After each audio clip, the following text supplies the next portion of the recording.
What is the deal, beautiful people? It's your boy Ramon in the building with the Samsung Galaxy S8, and I know a lot of the LD familia are like, what the hell are you doing with that? I had my run-ins with Samsung in the past and it left a really bad taste in my mouth. In fact, I'm going to tell you a bit about that story because it is some needed context to the way I'm going to handle this review. I thought to myself, do I do a really in-depth, nerdy, geeky review, super long, with everything you could possibly want to know about this phone? And then I could have just really done us all a favor and talk about the experience of the phone. So that's what I decided to do. Talk about the things that really and truly matter in everyday use. Let's talk about my run-in with Samsung in the past, the Samsung Galaxy S6 Edge Plus. When it was released, it was a beautiful piece of hardware. It was, I suppose, the first time we saw Samsung sort of do that double edge thing.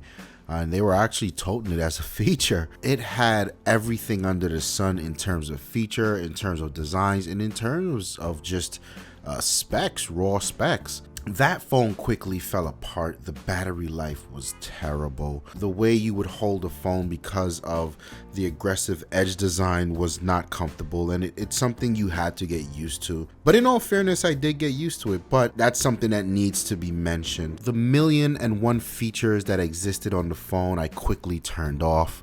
The software was laggy, it was slow. There were no updates to speak of, very far and few. It really just left a bad taste in my mouth, man. I was over Samsung and I went elsewhere. Now, the return, the Galaxy S8. This is a very surprising phone to someone like myself. First off, the design takes me back to when I first saw and held the S6 Edge Plus, but it is so much more refined. It really is a beautifully designed phone. The way the infinity display, what Samsung's calling it, which is, we know, it's just those edges, those curves on the display, molds into the rest of the phone, but not as aggressive as it was in the past. It's just well done. The subtle curves of the display itself, it all feels very, very well polished. The only thing I could really poke a finger at in terms of design is the back cluster feels a bit sloppy. The fingerprint reader is off to the right, then there's the camera, and then to the left of that is the heart rate sensor. The heart rate sensor and the fingerprint reader are totally in the wrong places. They are very uncomfortable to try to get to, but I understand what happened here. Taking into effect, you look at the front of this phone and it is literally all glass. There is no physical home button, so they had to move that scanner somewhere. Perhaps I would have liked to seen it on the power button like we know Sony's been doing for a while. There really is no camera hump to speak of, so I think the design is still very beautiful, very well done. Looking at that display, of course, it's hard not to notice it. So this is the S8 Plus, and this is a 6.2-inch display. The regular S8's 5.8. It's difficult to think to yourself, okay, it has a 6.2-inch display, and then actually hold it. So the aspect ratio is, I suppose, a perfect 2:1. So it is a bit narrow. And because of this, it feels so much better in the hand. It takes up so much less real estate when holding it than you would expect a much bigger phone to do. So I like the design. I like the choice to make it thinner and taller. And of course, this introduced one problem for me, which I found was typing. My hands felt a bit more cramped than usual, but I got used to it quickly, and it all faded to the end. When watching videos or looking at pictures, consuming content on the phone, I really like Samsung's branding when they call it the infinity display, because it has that effect, right? You like that infinity pool effect. It's really cool. It's just something you need to see. In terms of specs, it's got that, I guess, the new Snapdragon. And the thing about this new Snapdragon is all the drama around it, where not a lot of phones we will see with this very same model, because apparently Samsung's been gobbling them up for their large supply of S8s and S8 Plus, and I suppose whatever else is coming down the line shortly thereafter. I'm looking at the Note. You know, it's got plenty of power there. It's got the 4 gigs of RAM, 64 gigs of internal storage. I mean, it's got everything under the sun. Like I said, I don't want to get into the spec madness. In terms of the battery has been a surprise for me here, and I've been really keeping a sharp eye out for this guy. Mainly because the battery let me down in the past when talking about Samsung. But here, you know, I take my phone off the charger at around 5 in the morning when my alarm goes off. And then I usually don't get in the house till around 9 o'clock at night. And this guy has consistently been on about 30% battery life.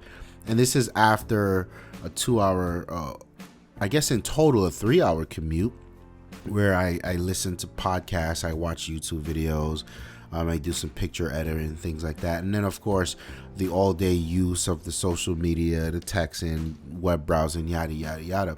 So I would say under heavy use, minus the gaming, because I don't game, this battery has held up exceptionally well. That is something that I had to raise an eyebrow to in a really good way. I was shocked to see that. What I will say that I've noticed is the battery drain while using the phone seems about normal, but when the phone's in standby mode, when it's off in my pocket, it sips almost no battery. It's nuts. Like, if I forget to charge it, I guess it'll be at like 32% per se, let's say, and I wake up the next morning, it's usually on like 30%. Now that's the type of standby time that I've been seeing from my iPhone. I've never seen that on an Android phone. So that's something definitely noteworthy that I should mention. I know that Samsung has, they've been dialing up the software to sort of kill a lot of background tasks. And maybe that's one thing that's really preserving the battery the way it is, which is good. But what I have noticed is sometimes the phone will be sitting with no notifications, nothing. But when I turn the phone on, I get a flood of notifications. I feel like the background memory management may be dialed up to aggressive. I don't know how to feel about that yet. You know, I do enjoy the longer battery life, but I still need to know what's going on my phone. So that's something I'm going to have to revisit later as time goes by. Talking about features, this is something that Samsung has always thrown into their phones. And I mean thrown in a very bad way. There's always a bunch of these silly things that the phone does, and they charge you for it, right? Because they are premium devices, but it's always been overkill. Here, so much with the UI, and you'll notice if you've been paying attention, my phone does not look like a regular Samsung S8. In fact, the first thing I did was got rid of Samsung's UI. I'm running Nova Prime. I downloaded the Google keyboard, and I also just installed a Samsung dark theme to give all the other stuff a really nice look to it. And I like this combination. But in all fairness, right out the box, the Samsung stuff is not as annoying as it used to be. Let's give them some props for that. There is, of course, the million features that still exist, some of which I think are super useful, most of which I think are passable. There aren't as many silly things from the past that I always thought would bog down the phone because it's doing a million one things with all the sensors, and no one really uses that crap. Here, it's some very tasteful additions that I think most people will find useful. For instance, the first that I really like is the always on display. And of course, because of that AMOLED technology, if a pixel isn't being lit, it is not drawing power. What that means is pretty much that always on display pulls very little power from the battery life. And what I like about it is it's not only something to look at, it's a functional UI. So you can change to the next song in this UI. You can see your next upcoming appointment. You can even customize it, different clocks, different colors. I thought that was super dope. There are multiple security features here, the least secure of which is just a regular face scanner that they seem to have brought back from way back in the Android days. There's the iris scanner and there's the fingerprint scanner. Now, of course, the fingerprint scanner is the most inconvenient one I've ever used. Spoke about that earlier, but it's there for those of you who want it. And then that has the ability to sort of bring down, you can scroll to drop down your notification curtain, or you can just swipe up to bring up a credit card from the Android Pay or Samsung Pay. So yeah, those are there. I use the face scanner because I'm not terribly worried about someone walking around with a picture of me to fool it, and it seems a lot faster than the iris scanner. But the iris scanner is there, and I do use that for payment, so that's cool. There's the water and dust proof elements of it. Let's thank Samsung again for figuring out how to make this phone as waterproof and dust proof as it is, or should we say water resistant. Still having open ports. So you see that headphone jack, there's Apple listening, you see that USB Type-C jack or connector, you see the speaker grill is open. At the top you see there's a little pinhole for the memory card and the SIM card tray. You know, there are all these things that's going on, and this phone is still water resistant. That's pretty cool. I gotta give them props for that. And the speaker itself is not the best in the world, but it's not the worst, you know, and considering the fact that it is part of the waterproofing things, I think it sounds pretty good. And then there's the general customizations that you can go to town on. For instance, you can have the home button, which is now a virtual home button. You can have it appear on the always on display or not. I think that's cool. And if you do have it on the always on display, you can push it and it actually tries to unlock the phone. I thought that was cool. You can rearrange the positions of the menu and back button. So by default, a lot of you who have been using Samsung phones for years, you don't mind it. For the rest of the world, the back button should be on the left and the menu on the right. So it's good to be able to actually get in there and switch that around, because that always annoyed me about Samsung in the past. They have this new edge display notification. So if you get a notification, the entire edge of the phone lights up a color. That's super cool. You know, you've got the Edge launcher, which pulls up shortcuts to different apps you may want, different people, some super tools as well. That's super cool. I mean, I can go on and on about the customizations that are here. And what I really like about what's happening with Samsung on their latest customization world is when you purchase a new phone, I think it's good to be able to take some time to tinker and to go through menus and see what this does and see what that does. That really lends to that feeling that it's money well spent, and Samsung does a really good job at that here.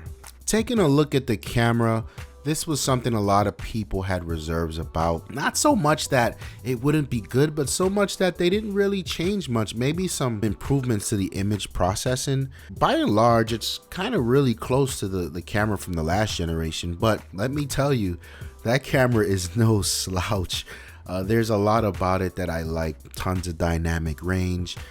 Pretty smart HDR mode as well, and there's the Pro mode that I really like, mainly because the Pro mode is how you get to save the raw files, the DNG files. You can then throw on the computer and really get to work on it. And let me tell you, raw files really help. And these days, even apps like Snapseed and Lightroom on the phone itself can support the raw files. I find the camera to be quite useful. I find it to be very fast, very responsive. I like the ability to double tap the power button and have that guy come straight up. The only thing I would complain about is I wish I could have it set always to Pro mode. But other than that, I mean, the camera is definitely a winner. It takes some amazing video. It's just an all-around winner on top of its class. Overall, I wanted to get across the point here that Samsung has cleaned up the user experience from the last time I actually had a Samsung phone. So we're talking about maybe 2.5 years ago, and it looks like they've been working, and that's really good. And by user experience, I'm not talking about the UI. I mean, just the usability of the phone. It's not a frustrating thing to work with anymore. It's not an overwhelming phone with a million features and a million prompts. You know, yes, there's still one or two things when you first do it.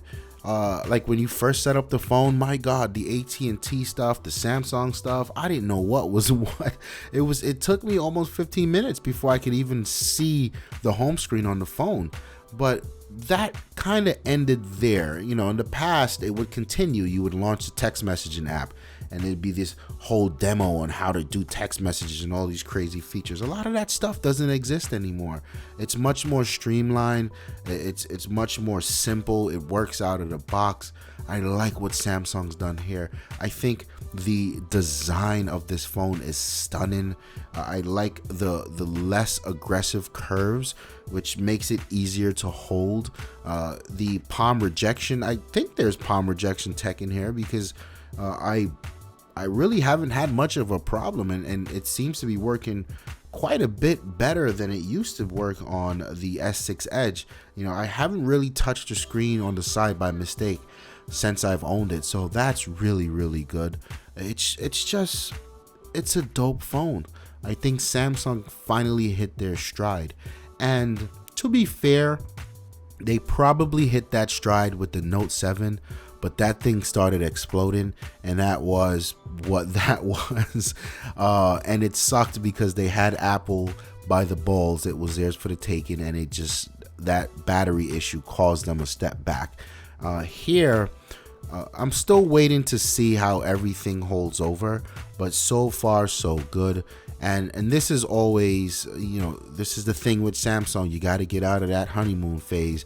You got to wait to see when you're actually going to get a software update, because they're far and few. I was even impressed where they released a software update to fix some red tint issues people were having, so that was cool to see. The battery life is still holding up. You know, I kind of recommend this phone, man. I really do like it. I'm going to take a closer look at it probably in about another 2 or 3 months when we're out of the honeymoon stage, but so far so good. Good job, Samsung. My name is Ramon. I'm out of here. Peace. If I had to describe Lifestyles Defined, I would say it is a dream come true to have a platform where we can talk about the things that we love, and we can share with people who also love the things we love the way we love, and just have conversations that matter and go back and forth and grow as a community. It's been a pleasure. It's been a dream, and I just want to thank everyone that's involved for rocking out with us.